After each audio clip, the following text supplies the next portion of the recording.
gave up managing billions to become a better investor. Episode 3, The Reality of Numbers. Hello. I think I remember from a few years ago, there was a book published that talked about a magic formula for investors or something like that.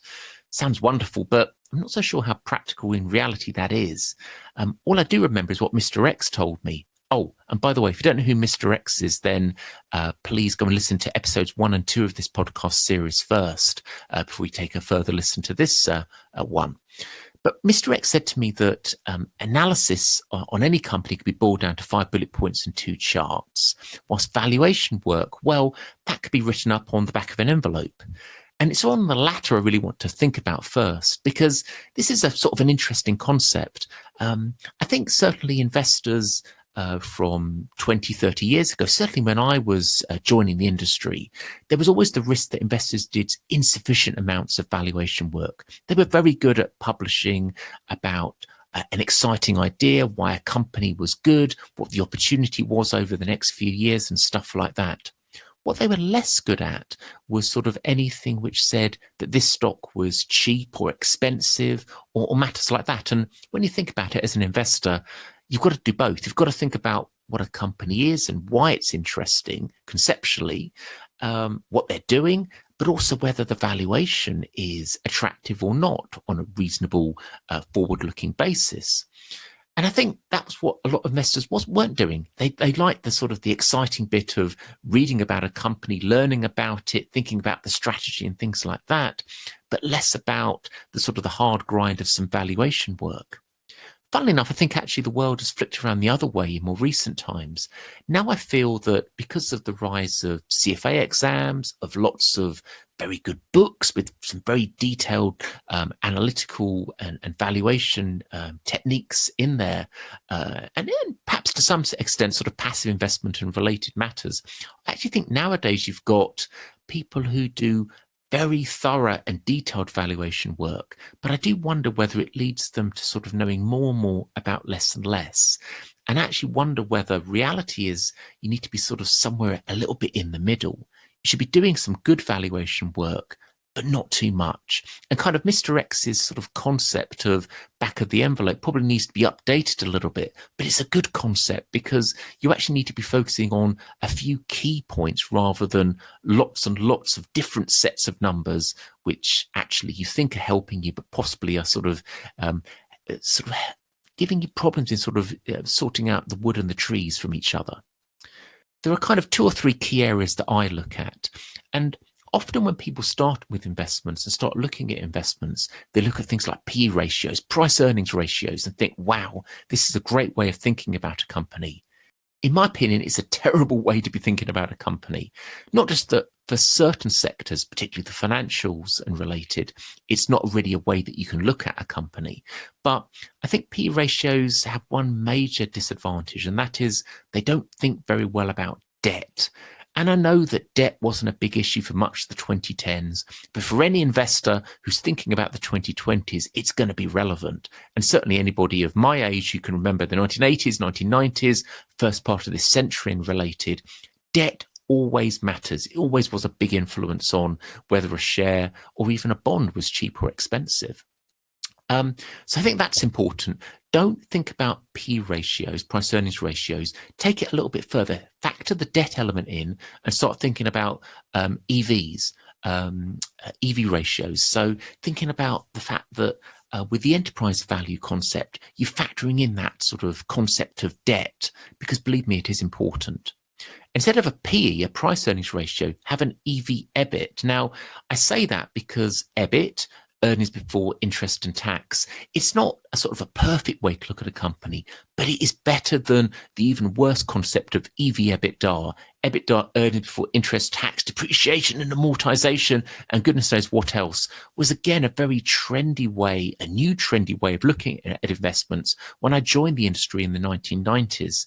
And I think I mentioned very briefly in an earlier podcast that when I was sort of reading certain brokerage thoughts on this EV EBITDA concept and how it's going to change the world and make investment a very easy place to look at stuff, I thought I was a bit I was a bit of a, well, this isn't going to work, is it?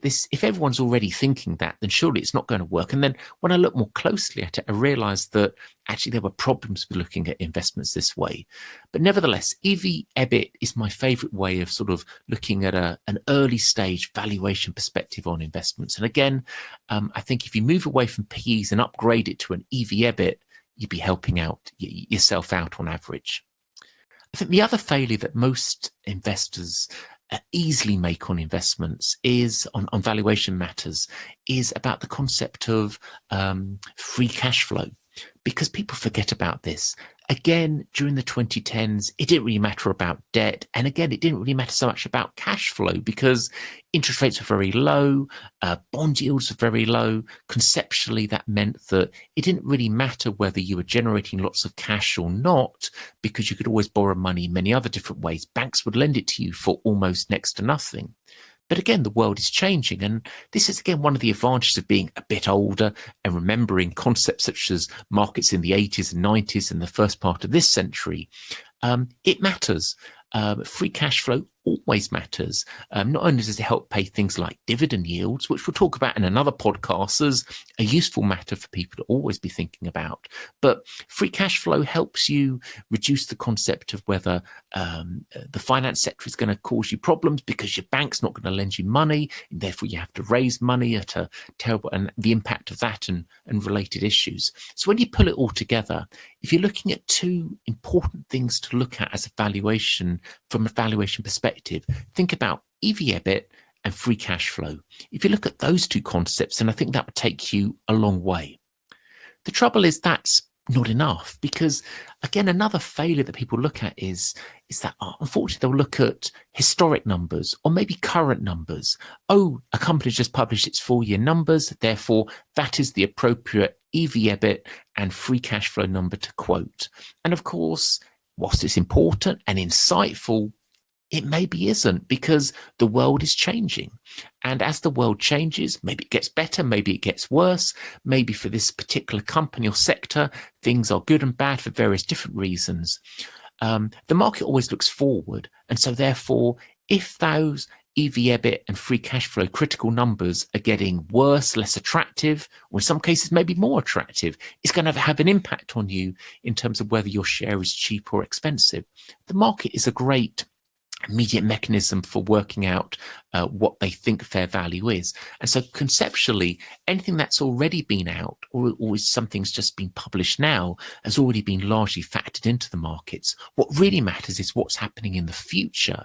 And this is where we have to bring it back to the world of analysis. And this is where the valuation aspect of thinking can only take you so far. Certainly if you're using techniques which have become more popular in recent times, which are saying, right, this tells you whether a company is cheap or not. Because what you also need to think about is, what is the future going to look like? Are there going to be some changes with interest rates, with the backdrop, with the macro world and related, which could impact how you view a valuation or a perspective, sort of opportunistic, analytical background?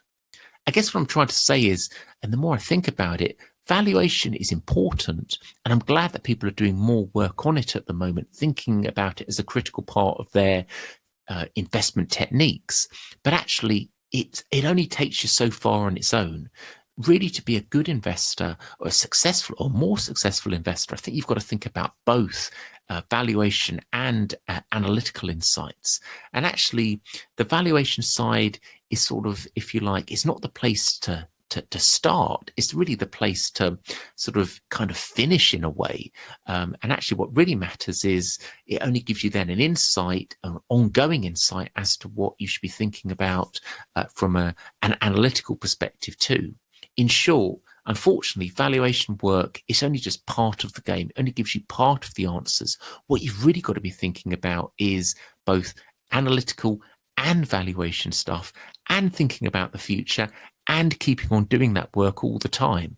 So we're back down to this concept, something we talked about in the last podcast, of the importance of keeping on working. And unfortunately, investment is very boring in that sense. You don't stop, you've got to keep on going. And if you don't keep on going, then unfortunately, in the end, your data will come out of date and everything else. So again, unfortunately, I've spoken for a long time and probably not said very little, but this is again still one of the early podcasts. So we've got a lot more to say over upcoming times. The next podcast is going to be called You Ask Interesting Questions for a 30-year-old, and you can guess there's a joke there somewhere. So more about that next time. So thanks very much for listening, and bye-bye.